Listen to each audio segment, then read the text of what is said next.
fighter. I think he's amazing. I think he has great technique. He has crazy knockout power. That's difference. We all know Tank best weight is 35, 40. You fought Barrios at 40, 35, 40. And you fight Jake Paul, who getting better. I'm like I said, and he got 6 feet tall. Where Tank gonna hit him? Gervonta Davis kicked off his first day of training camp for the Jake Paul fight with explosive intensity. During pad work, Davis ripped a blistering 35-punch combination, showcasing his trademark speed and power. His sharp movements and precision reflected the focus he's bringing into camp. Fans and analysts see this as a strong statement that Davis is preparing to dismantle Jake Paul with experience, discipline, and relentless pressure inside the ring.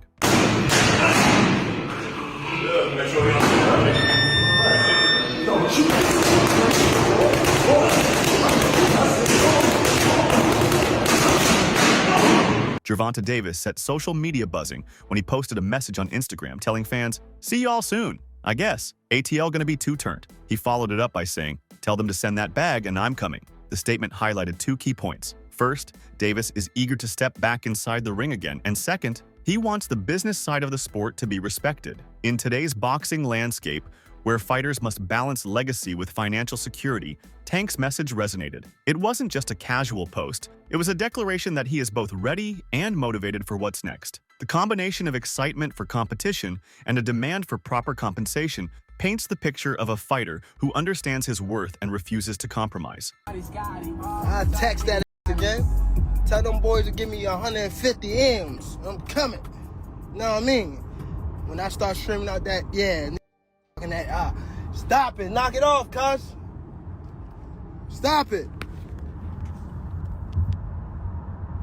Tell them to send that bag and I'm coming. And I'm, you know.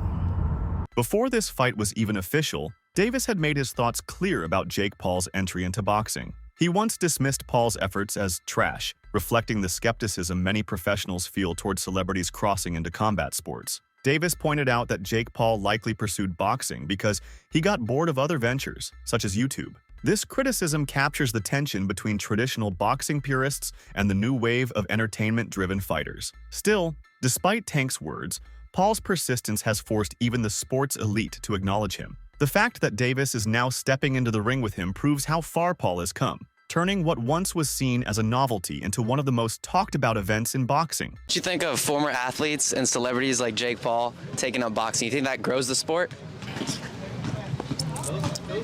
If he's doing it for the right reason, actually want to do it because of just like actually want to box, it's cool. But if he's doing it for like the wrong reason, just to get the hype and stuff like that, I feel as though it's trash. Sometimes people get bored at what they want, what they doing, and they want to try other stuff. Got to be mentally tough to be able to box.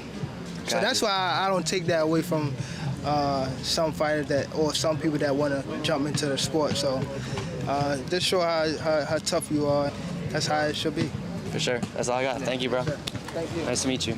The Davis versus Paul fight has sparked a fierce debate within boxing circles. For many, the match confirms their fears that boxing has shifted from being a sport driven by merit and legacy to one led by spectacle and entertainment. Detractors argue that the fight diminishes the integrity of the sport, claiming that it turns professional boxing into a circus act rather than a competition between the best athletes. Yet, there's another angle worth noting. Boxing has always walked the line between sport and show business. From Muhammad Ali's charisma to Mike Tyson's pay-per-view dominance, spectacle has always been part of boxing's appeal. Whether fans see this fight as a joke or a moneymaker depends largely on how they view the balance between legacy and entertainment. Boxing has gone too far. Jake Paul is taking on Gervonta Tank Davis in an exhibition bout this November. The fight will be taking place in Atlanta between the cruiserweight and the 135-pounder, nearly a 100-pound difference between the two guys. This is absolutely insane. Let me know what you guys think about this in the comments down below. Former super middleweight contender Jesse Hart voiced his frustrations at those criticizing Gervonta Davis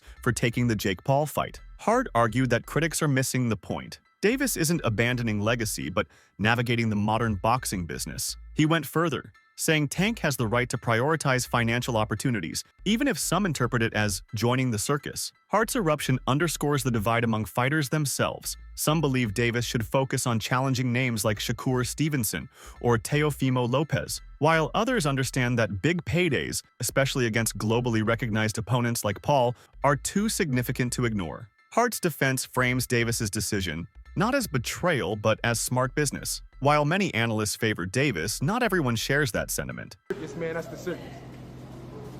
If you want to join the circus, that's the circus. I don't see the value. I just see money involved in that. If they want the money, if that's what they want to do, then go ahead and go ahead and get the money. But other than that, I'm not. You got a guy, Jake Paul, that's what, 6'3", 6'4", almost. Then you got a guy, Gervonta Davis, that's like 5'5", a little guy. Yeah. Y'all gonna try to, who's 200 pounds, just for Mike Tyson there, I'm gonna throw him in there with a 135. It's just a circus, and that's what they want to do to get money, to generate money in the sport of boxing instead of Gervonta Davis. This is a legacy fight. He was supposed to fight Lamont Roach after this, and then he say, no. Think about it. You really can't say too much. When you say Gervonta Tank Davis and you say Lamont Roach, there's still a question mark on that fight. It was still a question mark on that rumble. You just gonna leave it and then go right to the money and say, no, I ain't. That's how you know legacy and everything don't matter. I did that before. I took the money with the Joe Smith fight when my hand was fucked up and, excuse my language, my hand was messed up, broke in training camp, and I still said, yo, no, I'm taking that. I'm still fighting him. I'm not gonna not fight him again. I'm gonna fight. We're fighting him, Dad. We're fighting him, Rick. We're fighting him, Fred. I went against everybody. Jesse, don't take the fight, man. Let your hand heal. Let's get the surgery. No, I'm fighting him. It's too close. We 3 weeks out. I'm fighting him. Boxing commentator Andy Ross offered a surprising perspective by predicting Jake Paul will win. Ross explained that the fight itself is a great idea for both fighters, but he believes Paul's size and unconventional style could be the deciding factors. Such opinions reflect the intrigue of this matchup, though Paul lacks Davis's pedigree. His size advantage, self-belief, and unorthodox approach create genuine unpredictability. Ross's prediction might be unpopular, but it represents the voices of those who think Paul has earned more respect than the boxing community wants to give him. Not all insiders are convinced the bout will even take place. Couple more things for Lego. Jake Paul is fighting Gervonta Davis. Crazy. Your thoughts on this? I have locks with Snaggy right there. I think Jake Paul wins that fight. Look, obviously Gervonta Davis has way more experience. He's a hell of a fighter. He's done so much more for boxing and than a lot of people. But to say that, that's not, everyone's going to want to watch that fight. I think it's a genius idea. I think Jake Paul sets the craziest expectations, and I think he sets the bar so high now in the boxing world. Jake Paul revived boxing. People could say what they want to say about it, but Jake Paul really revived the sport of boxing. Joe Rogan once said previously, not so long ago, but he did speak about how boxing would eventually die out and all the eyes would shift to MMA. And it's true. I sit there. I'll watch UFC whenever there's an amazing pay-per-view event. I'm always watching it. Boxing, I don't really watch it as much. And yeah, you can call me a casual to the sport. I'm just getting into it. But the people that are just getting into the sport, UFC is like the new boxing, what it was 20, 30 years ago. So Jake Paul is changing and reviving the sport of boxing, in my opinion. But I think that Jake Paul wins that fight. I love Gervonta as a fighter. I think he's amazing. I think he has great technique. He has crazy knockout power. Don't underestimate him. You've spoken to him before, haven't you? Yeah. When you're doing it was you and Ron Garcia and Gervonta and Tank when they were fighting. Yeah. I just spoke with Gervonta today, actually. So when I get back to Miami, him and I might do something. I don't know. But, I think, like I said, don't count him out, but I think Jake Paul wins that fight. Coach Bernie dismissed the matchup altogether, saying he doesn't think it will happen, not even as an exhibition. To him, the fight lacks purpose and credibility, representing more hype than substance. His skepticism isn't unique. In the past, high-profile crossover fights have fallen apart at the negotiation stage. Bernie's doubts reflect a broader hesitation in boxing to embrace celebrity-driven events. Yet with both Davis and Paul publicly committed, his take may ultimately be proven wrong. Still, his words highlight that even within the sport, many remain unconvinced of the fight's legitimacy. I don't see, even at an exhibition. Now, first of all, we We went with the Mike Tyson thing, right? So Mike Tyson, 60 years old.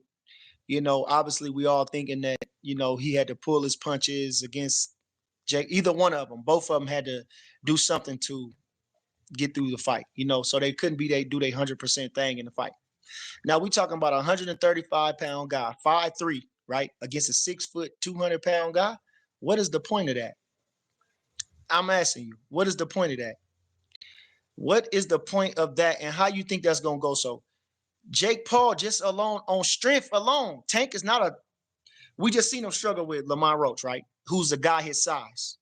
Now, Jake Paul is not as talented as Lamont Roach, but come on now, we ain't talking about 2 weight classes. We talking about 4, 5, 6 weight classes. We got to go from 35, we got to go to 40, 47, 54, 60, 68, 75, 90. That's 7 weight class difference. 7 weight class difference. 7 weight class difference. We talking about 7 weight class difference. We all know Tank best weight is 35, 40. You fought Barrios at 40, 35, 40. And you fight Jake Paul, who getting better. I'm like I said, and he got 6 feet tall. Where Tank gonna hit him? Where is Tank gonna land some punch? And he don't throw a lot of punches. Come on now. He didn't knock Lamont Roach out. You gonna knock Jake Paul out? So what's the point of that exhibition for real? Beyond the money, some analysts see Paul's choice as a calculated step toward legitimacy. For years, Paul has battled for respect, often ridiculed as just a YouTuber trying boxing. However, his persistence and victories against former MMA champions have elevated his profile. Facing Davis, an undefeated champion known for his knockout power, represents Paul's boldest attempt yet to be recognized as a real contender. If Paul performs well, win or lose, he earns credibility that can't be dismissed. And it definitely seems like this, is that he wants the respect of legitimacy. He doesn't want to be looked at like some type of, circus act. Like, people think that he's doing these fights that are being thrown, that he's not legitimate. And his detractors are saying that it's like, yeah, okay, well, you did this, you did that, but these guys were old, or, they were retired, or this and that. But the fact of the matter is, when you fought a real fighter, you lost. So people are like, you're not legitimate. That's what people say. So after everything I've seen on him, if he can beat Tank Davis, I think he'll have his legitimacy card. If he can beat or do something like Rocky 1 to where you got people questioning who won, then he's going to get all the respect in the world. That's how I think it's going to go. Because I've seen Tank just destroy people, body people, play with his food, with people. You know what I'm saying? Tank is legit as it gets. For Gervonta Davis, this fight isn't seen as a career risk, but an opportunity to expand his brand. Analysts argue that defeating Paul would only make Davis more popular, especially among casual fans who may not follow traditional boxing closely. The global attention surrounding Paul ensures that Tank's name reaches a new audience. Furthermore, winning this fight doesn't end the possibility of legacy bouts. On the contrary, a rematch with Lamont Roach could still happen afterward. In this sense, the Jake Paul fight becomes a springboard rather than a stumbling block, enhancing Davis's popularity before he returns to legacy-defining matchups. Then this is the type of event that will probably push him even further along in his popularity. If he puts on a good performance and it's an exciting fight or exhibition, and anything, and he winds up somehow looking good in this. I don't know how it is. It looks to me, David and Goliath, but David got skill and Goliath doesn't. But I don't know how it's going to work out. But if for some reason it winds up being a really fun event and it has tons and tons of millions and millions and millions of viewers. When Gervonta Davis goes back to his next fight, which I hope would be a Lamont Roach fight, then maybe some of that will wash into the next fight, and it'll be a bigger fight and more money in it for the fighter that he'll actually fight next, who, again, I certainly hope is Lamont Roach. So why did he do it? It's very, very, very clear that he did this. Gervonta Davis did this for the money. And it's not an illogical thing. And if somebody in his situation has this to do, consider all things considered, hey, man, you know, this is what people are going to do. So he has a fight with a tough Lamont, very, very tough Lamont Roach, who people did not say was a tough fighter before he fought him. But Lamont Roach is a very, very tough fighter. He had a deal already done to fight Jake Paul before he caught that draw. So if I'm giving him the benefit of the doubt, I'm going to say, okay, great. If you get you already signed for the Jake Paul deal, that could be $50 million. I'm hearing the numbers I'm hearing somewhere around $50 million. Then if you go back and fight Lamont Roach and the anticipation for the Lamont Roach fight has increased, then you kind of get a double dip on it, and it may work out extremely well for Gervonta. Shakur Stevenson also weighed in, offering a fighter's perspective on Davis's decision. He admitted that his pride would push him to pursue a rematch with Lamont Roach, but he couldn't ignore the financial incentives of facing Jake Paul. Shakur's statement reflects the internal conflict many fighters feel, balancing personal legacy with financial gain. While some prioritize championships in history, others understand that the right fight at the right time can set up generational wealth. Included, and many people, including Shakur, thought Lamont Roach actually won the fight. So it's a highly anticipated rematch because of the night of the fight. The fight was actually 15-1 in favor of Gervonta Tank Davis. So the whole world wants to see Gervonta Tank Davis rematch Lamont Roach. Was it a fluke? Was it, a bad night for Tank Davis? Was it a style matchup? Bad matchup for Tank Davis? Does Lamont just have his number? They fought twice in the amateurs in close fights. What is it, right? And Gervonta Tank Davis, in the eyes of the boxing world, needs to rematch Lamont Roach. So Shakur addresses why you not rematching Lamont Roach. You was rumored to rematch him. He was rumored to rematch him in June 21st. He didn't sign. Then August 16th, he didn't sign. But he told you the night of the fight, the post-fight press conference with Lamont Roach, that he not rematch him no time soon because he already had this set up with Jake Paul. So Shakur says he would do the same thing as long as he could rematch Lamont Roach because of his competitive nature and his hunger and drive to be great in the sport of boxing. Trainer Greg Hackett delivered one of the most balanced perspectives in the debate. He emphasized that Davis's decision stems from smart business, not desperation. Hackett reminded critics that boxing is called prize fighting for a reason. The pursuit of financial reward has always been central.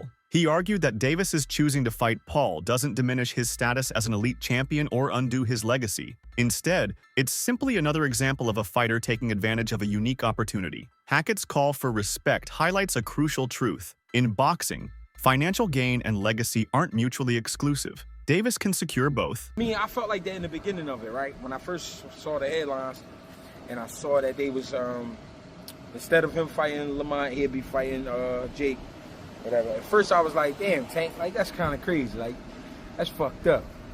But then I started thinking about it throughout the day. I'm thinking about it, I'm seeing the posts and shit. And I'm like, yo, none of this shit is guaranteed. Like, none of this shit that we do in life is guaranteed.